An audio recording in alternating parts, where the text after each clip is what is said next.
కోల్పోయిన దాంట్లో మన విశ్వాసాన్ని కోల్పోకూడదు. హల్లెలూయా. కోల్పోయింది పోవచ్చేమో, కానీ కోల్పోయిన దాన్ని సమృద్ధిగా ఇచ్చేవాడు ఇంకా సజీవుడైన దేవుడు.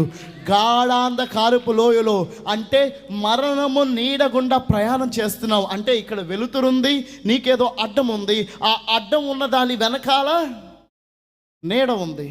అంటే నువ్వు ఎక్కడున్నావంటే ఈ నీడగుండా ప్రయాణం చేస్తున్నావు, ఈ అడ్డంకిని త్వరలో దాటబోతున్నావు. అంటే నువ్వు అర్థం చేసుకోవాల్సింది ఏంటో తెలుసా?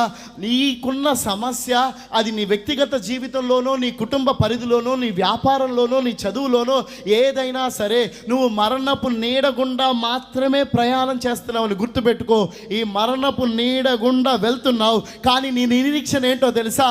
మరణపు నీడము ఒక సమయము దాటిన తర్వాత, ఒక స్థలము దాటిన తర్వాత, ఆ స్థితి దాటిన తర్వాత ఆ నీడను నువ్వు దాటబోతున్నావు.